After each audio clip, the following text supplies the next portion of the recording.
Mesdames, Messieurs, bonsoir. Comment nous pouvons vaincre la mort? Comment nous pouvons vaincre la mort?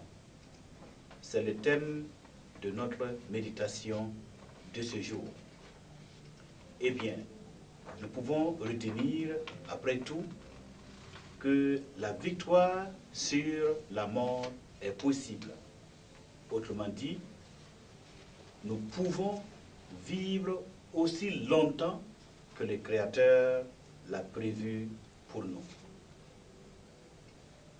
Nous ne sommes donc pas obligés de mourir avant notre temps. Lorsque Dieu nous a créés, il nous a aussi prévu un certain nombre d'années et nous devrions pouvoir vivre aussi longtemps que l'Éternel Dieu l'a prévu. Mais voyons-nous, il y a des situations qui arrivent dans notre vie dont le but, c'est de nous détruire. C'est de nous faire mourir avant le temps.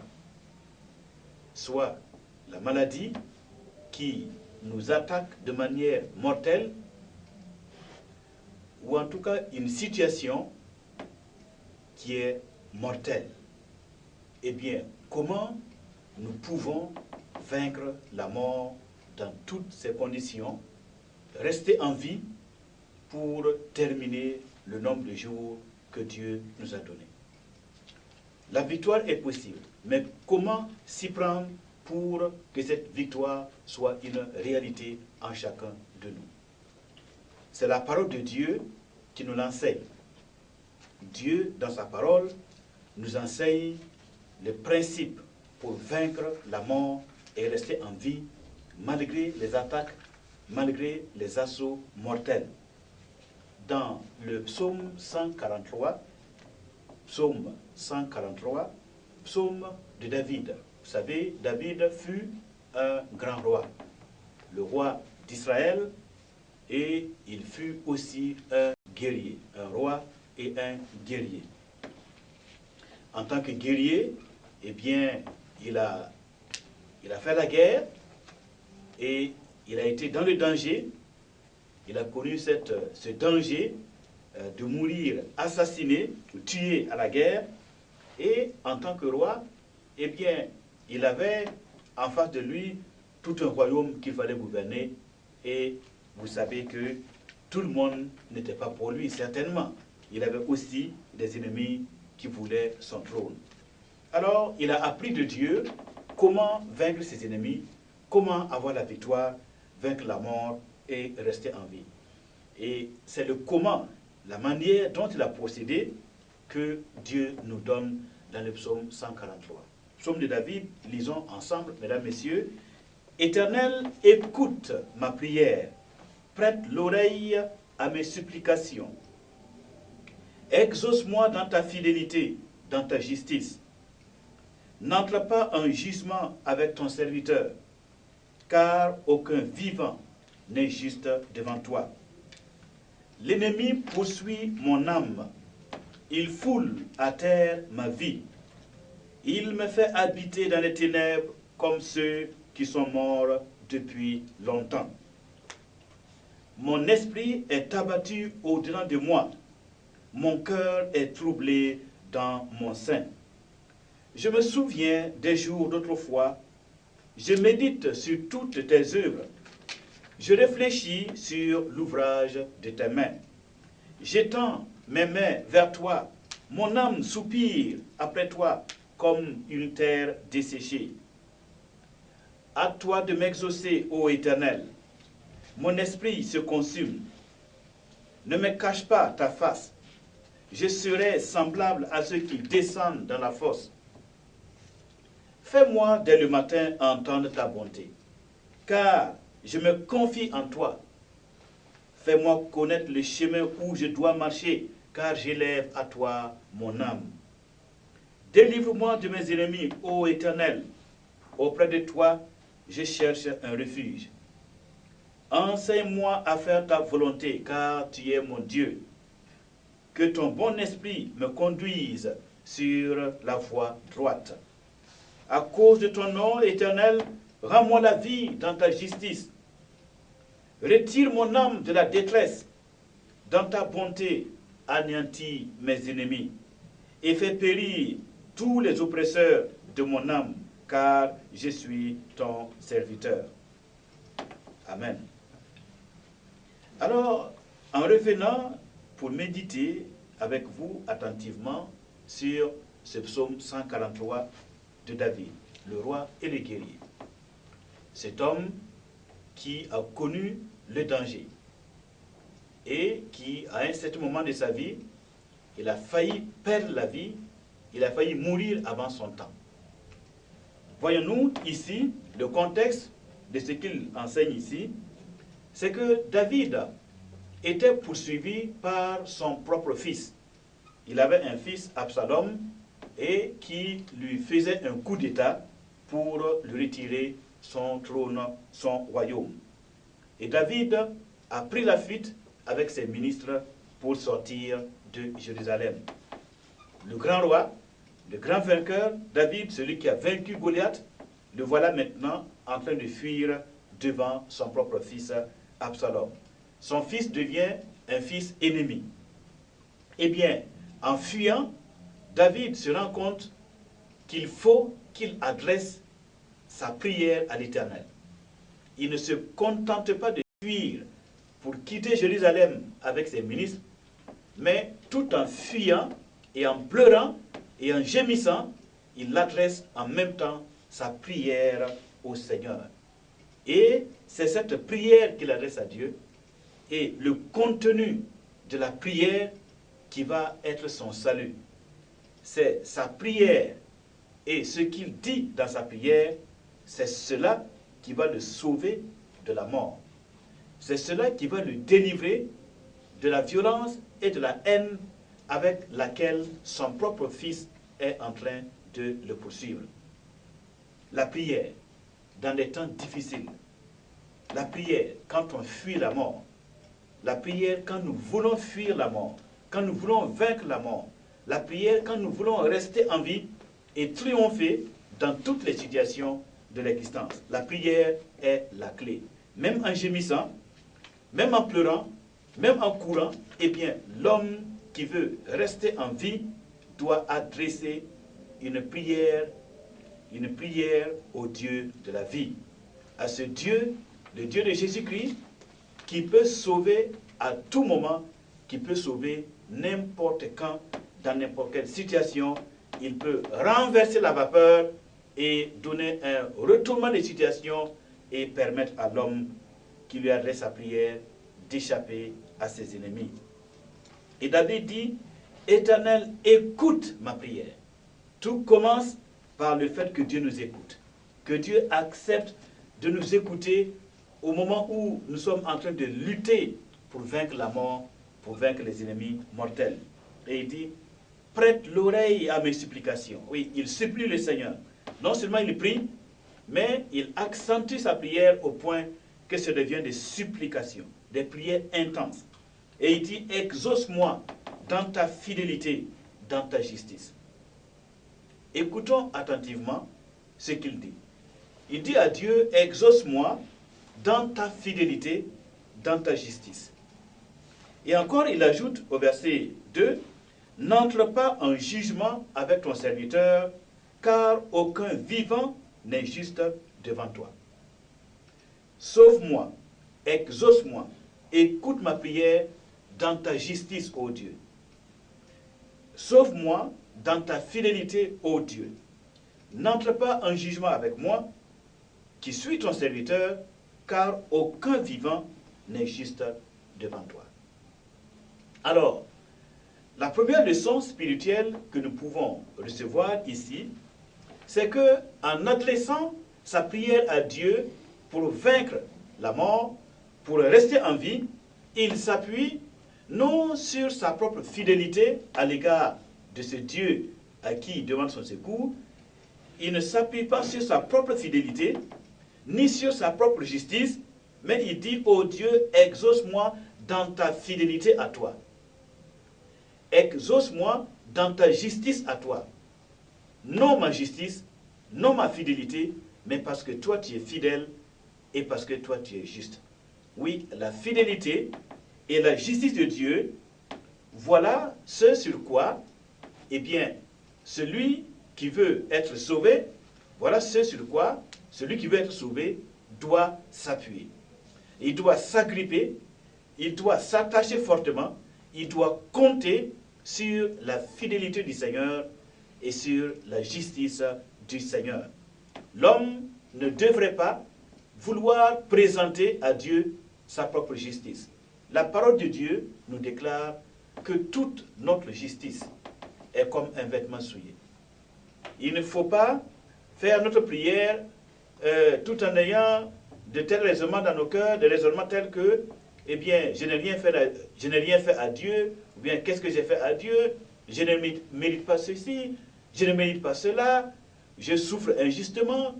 Si nous avons de tels raisonnements en nous, cela veut dire que nous ne reconnaissons pas que nous sommes coupables. Nous ne reconnaissons pas qu'en réalité, nous ne méritons rien dans la vie, sinon que la mort, parce que nous sommes des vrais transgresseurs de la loi de Dieu. Nous sommes des hommes et des femmes qui vivons d'une manière totalement contraire à la pensée et à la volonté de Dieu le Père, notre Créateur. Et cela, connaître cela, c'est vraiment le premier pas vers la connaissance de la justice de Dieu.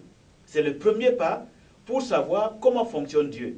Si nous voulons aborder le Seigneur, si nous voulons lui parler de manière à ce qu'il écoute, eh bien, en entrant dans sa présence, il ne faut pas entrer comme des fous ou comme des folles. Il ne faut pas entrer dans sa présence, l'aborder avec de l'orgueil dans le cœur. Non, il faut l'aborder humblement. Il faut s'abaisser. Et comment s'abaisser? Comment être humble devant lui?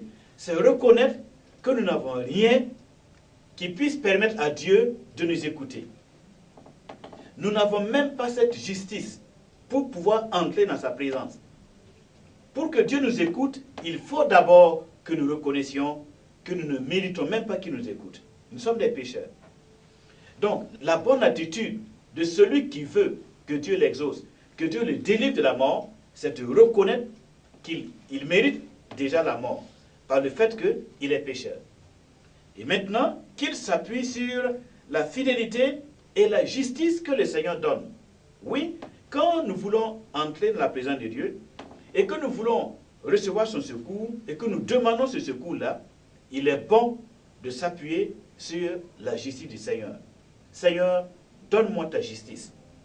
Seigneur, je n'ai pas de justice propre à moi pour me prévaloir ou pour mériter ce que je te demande, pour mériter ton intervention dans ma vie, mais je compte sur ta justice, ô Éternel. Et quand nous nous humilions comme ça, eh bien, Dieu comprend que nous comprenons les lois de sa justice qui déclarent que tout homme est pécheur et que tout homme est menteur devant Dieu, tout homme est condamné devant Dieu, mais il comprend que nous comptons donc sur la grâce de Dieu. Nous sommes pécheurs, on est coupables, on ne mérite rien, mais nous comptons sur une vertu essentielle de la personne divine, de la personne de Christ, qui est le pardon et le don de la justice. Donne-moi ta justice. Donc il commence d'abord par s'appuyer sur la justice de Dieu.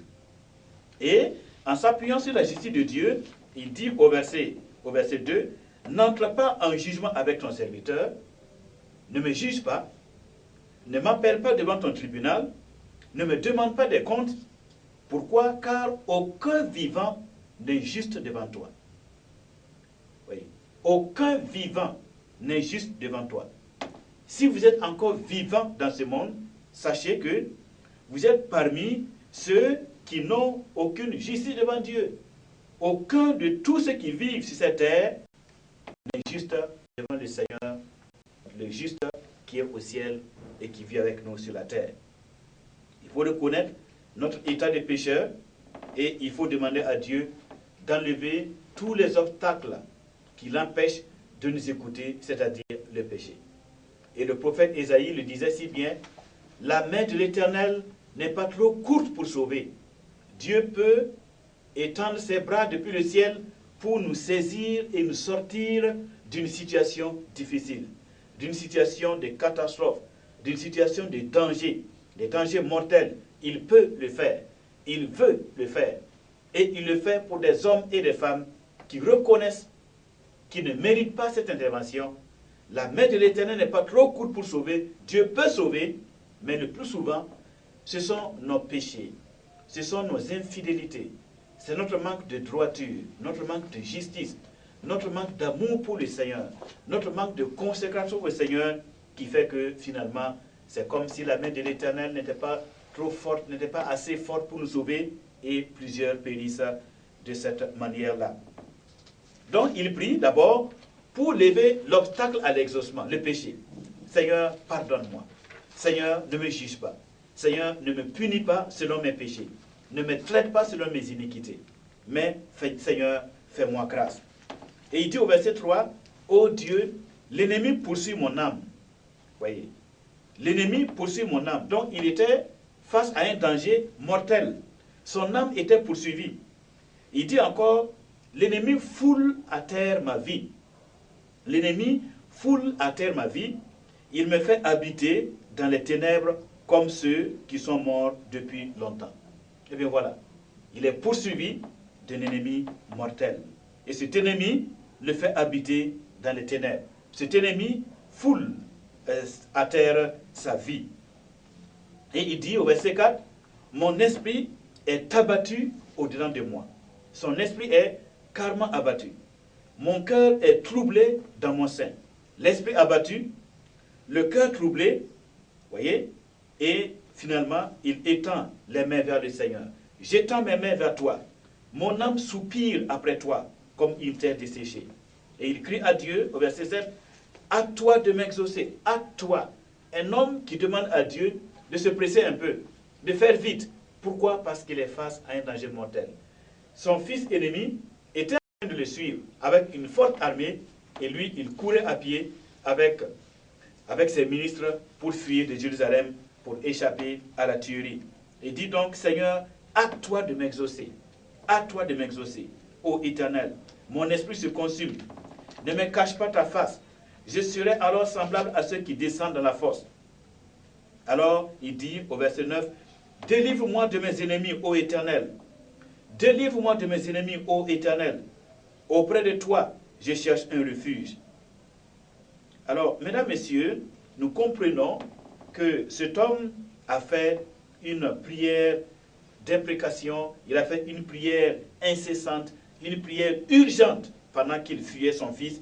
Il a fait cette prière, et dans la prière, qu'est-ce qu'il fait? Il demande d'abord le pardon de ses péchés. Il s'appuie sur la justice de Dieu. Et ensuite, il dit à Dieu, eh bien, je viens à toi en tant que ton serviteur. Toute ma vie, je me suis évertué, je me suis attaché à te servir. Donc, tu me connais depuis longtemps. Et tu sais ce que je vaux moralement. Tu connais mes faiblesses. Puisque je suis ton serviteur, je te sers tous les jours. Je vis dans ta présence. Je t'invoque tous les jours. Donc, Seigneur, pardonne-moi. Pardonne mes péchés. Donc, il prie pour rester en vie. Il dit, Seigneur, sauve-moi de la main de mon ennemi. Il prie pour rester en vie. Et c'est cela. Lorsque nous sommes poursuivis par des ennemis mortels, la première chose à faire, c'est de prier pour rester en vie. Prier pour rester en vie en reconnaissant devant Dieu que réellement nous sommes coupables. Mais c'est seulement la justice de Dieu qui peut venir à notre secours pour que nous puissions rester en vie. Et maintenant, à partir du verset 10, il dit, « Enseigne-moi à faire ta volonté, car tu es mon Dieu. Que ton bon esprit me conduise sur la voie droite. » Enseigne-moi à faire ta volonté. Enseigne-moi à faire ta volonté, car tu es mon Dieu. Que ton bon esprit me conduise sur la voie droite. Alors, la deuxième étape de sa prière, il demande à Dieu, eh bien, de lui apprendre l'obéissance. Parce qu'il reconnaît que ce qu'il est en train de vivre est une conséquence des péchés qu'il a commis dans le passé.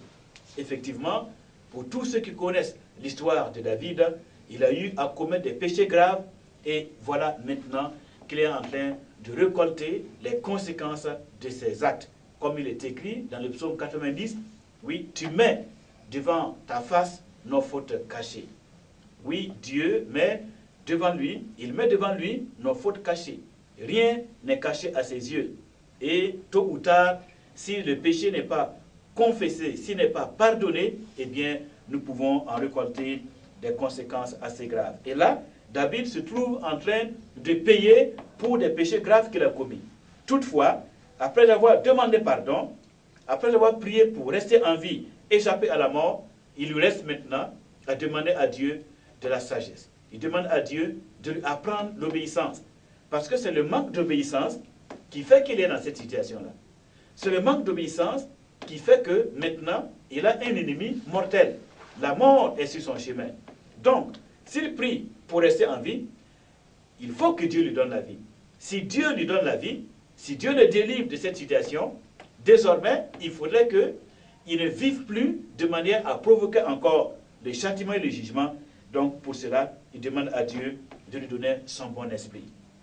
Dis à Dieu que ton bon esprit, l'esprit du Seigneur, l'esprit de l'Éternel, le Saint-Esprit de Dieu, oui, Dieu agit par son esprit pour nous donner l'obéissance, pour nous enseigner à être obéissants, pour nous enseigner à ne pas transgresser les lois de Dieu, parce que si nous transgressons les lois du Seigneur, si nous vivons en dehors de la volonté de Dieu, eh bien, nous exposons notre vie à une mort subite.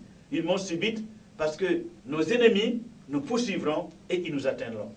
Et là, il faut que ce soit très clair, ce n'est pas les gris-gris, ce n'est pas les waks, ce n'est pas les sacrifices, rien ne peut vraiment nous préserver si nous péchons contre les lois divines.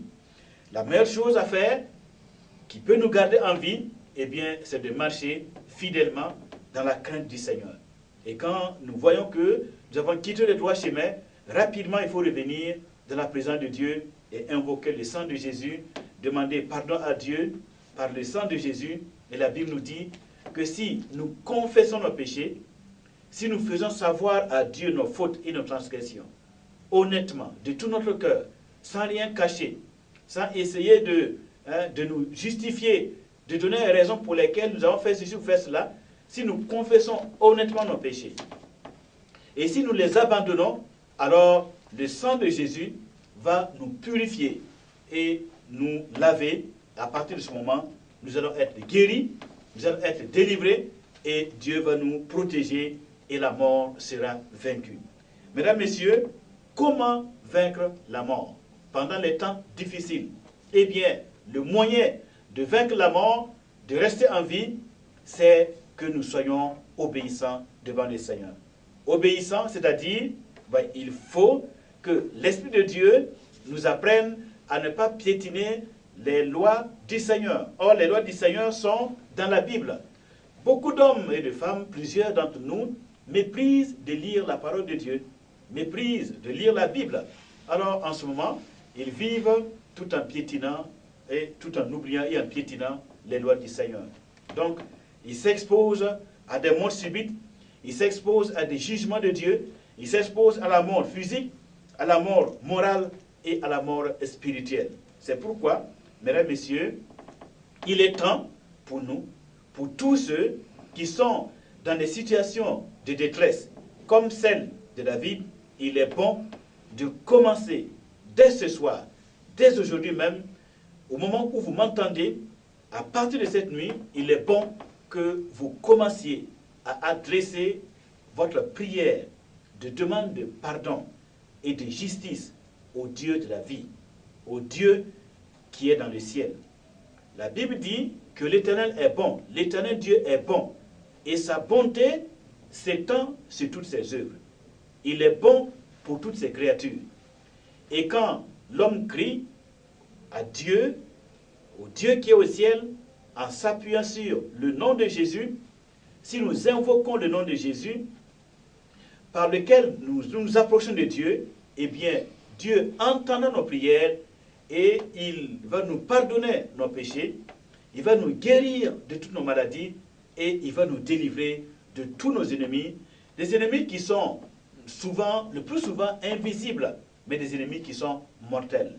Des hommes ou des esprits qui en veulent à notre vie qui en veulent à notre existence, qui nous poursuivent, qui en veulent à notre bonheur, qui détruisent tout ce que nous faisons et qui nous plongent dans le malheur, eh bien, toute une armée de démons qui nous épient, qui nous harcèlent, parce qu'ils veulent nous détruire, parce qu'ils veulent nous empêcher d'être heureux. Mais quand nous crions à l'Éternel en disant « Oh Dieu, sauve-moi dans ta justice, sauve-moi dans la justice de ton Fils Jésus », eh bien, quand nous crions au Seigneur de tout notre cœur, Dieu entendra des cieux et il étendra sa main et il nous sauvera. Nous ferons donc l'expérience d'un Dieu qui sauve. Nous ferons donc l'expérience d'un Dieu qui a vaincu la mort. L'expérience d'un Dieu qui est toujours là où on a besoin de lui, là où son nom est invoqué dans la droiture et dans la justice. Il faut bien comprendre comment fonctionne la justice de Dieu. Il faut bien comprendre quelles sont les prières que Dieu écoute. Eh bien, Dieu écoute la prière de tout homme qui vient à lui, non pas en s'appuyant sur sa propre justice, mais en s'appuyant sur la justice que Dieu lui-même donne aux hommes, la justice qui nous vient de Dieu par la confiance que nous plaçons en Jésus, le Fils de Dieu. Si nous prions en plaçant notre confiance dans la justice que Dieu nous donne par la foi et la confiance en Jésus, eh bien, Dieu nous délivrera de toute situation mortelle. Il nous délivrera de toutes nos angoisses. Il pardonnera nos fautes et il va se charger de nous protéger, de nous garder. Il ne sommeillera point, il ne va pas dormir, il ne sera jamais surpris, mais il sera toujours à nos côtés pour veiller sur nous. L'Éternel sera alors notre divin berger. Et il nous protégera de tous nos ennemis visibles et invisibles. Et nous allons triompher de la mort en tout temps et en tout lieu, parce que le Fils de Dieu, Jésus-Christ lui-même, est sorti vivant du tombeau. Il a vaincu la mort, et maintenant, il a mis en évidence la vie et l'immortalité par l'Évangile. Par son nom, par le nom de Jésus, par sa justice, par la justice de Christ, eh bien, nous vivrons jusqu'au dernier de nos jours, et nous pourrons accomplir parfaitement le plan de Dieu pour notre existence. Mesdames, Messieurs, comment vaincre la mort? La clé, c'est votre prière adressée à Dieu dans le nom du Seigneur Jésus-Christ. Faites votre prière et vous expérimenterez la puissance et le pouvoir de ce Dieu qui sauve dans le nom de Jésus-Christ. Amen.